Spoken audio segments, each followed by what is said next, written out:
It was the summer of 1991, at the old Glen Capri, which turned out to be the one dreaded summer I would care to forget.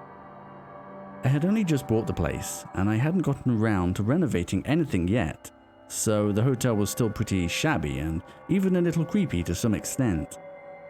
The doors and walls hadn't aged all that well, and it didn't have any decent air conditioning, except for the overhead fans, which didn't do all that much against the sweltering heat. Fortunately though, I had already received some guests at the motel, and it seemed like things were off to a pretty good start for the season.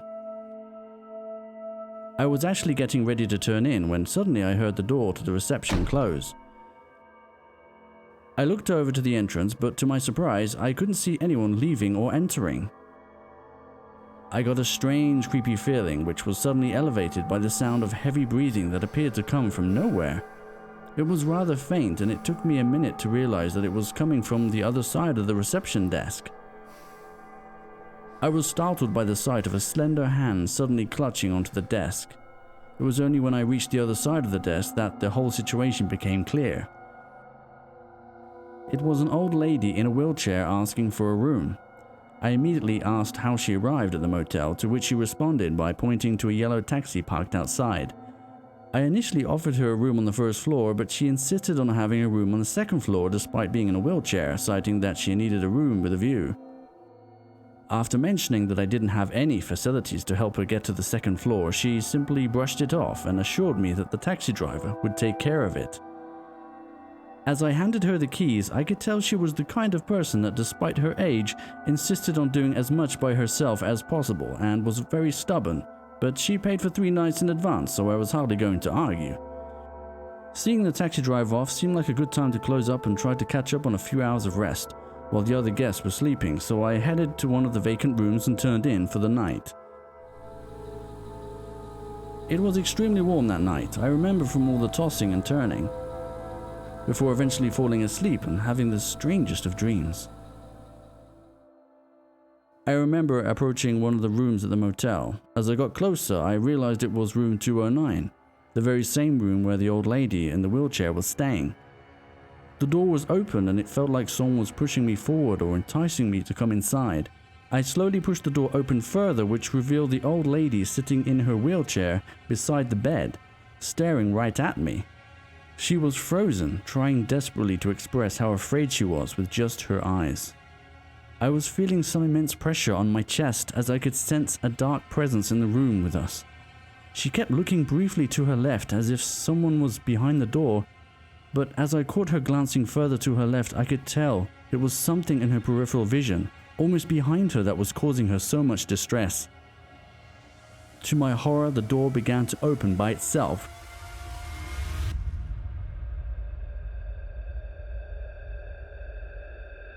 I had never felt so relieved to know that something that felt so real turned out to be just a dream, but there was a residual feeling of intense anxiety that left me wondering why I was dreaming about that room and what it was that I saw standing in that dark corner.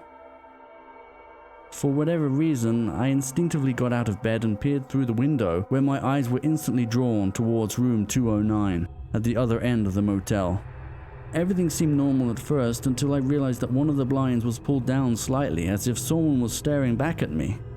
My initial reaction was that the old lady was also having trouble sleeping that night, but then I realized how absurd it was to suggest that an old lady in a wheelchair could even reach that high. It looked like someone very tall was peering through the blinds, and it gave me this chill that instantly stifled the heat in my room. Suddenly, the gap in the blinds closed, which was followed by a strange silence. You know, the kind of silence that comes before the storm. I had a weird feeling that the night was far from over for whatever reason.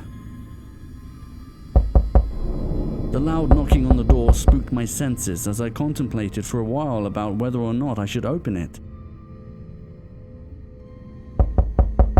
When it became clear that the knocking on the door was not going to stop, I reluctantly opened it and was surprised to find another guest accompanied by her luggage, urging me to call for a taxi right away.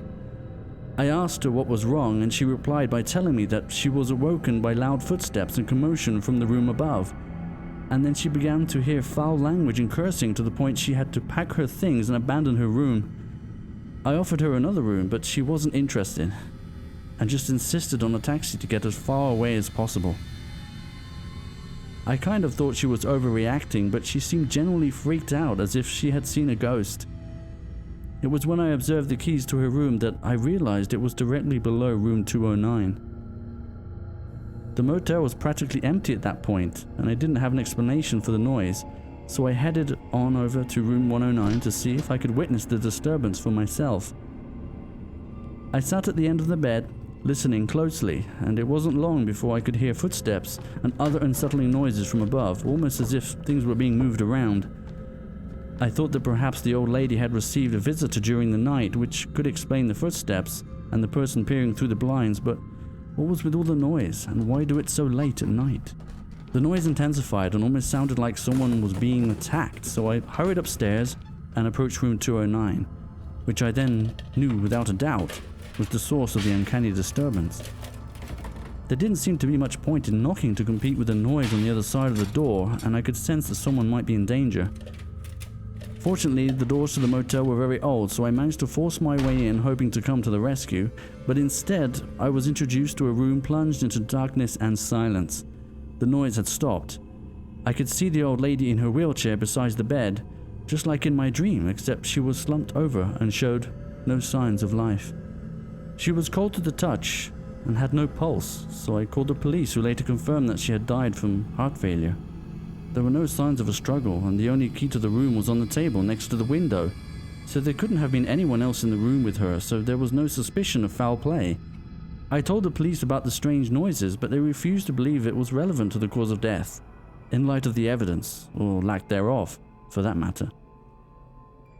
A few weeks later, I tried to put this whole thing behind me by making room 209 once again available to the guest, but every time I would prepare the room, I would find the furniture and other contents of the room scattered all over the place the following morning. The room directly below also proved to be uninhabitable due to the loud noises that could still be heard every night since the old lady passed away. I still don't have a valid explanation for what happened that night. I can only speculate and hope to never experience anything like that again.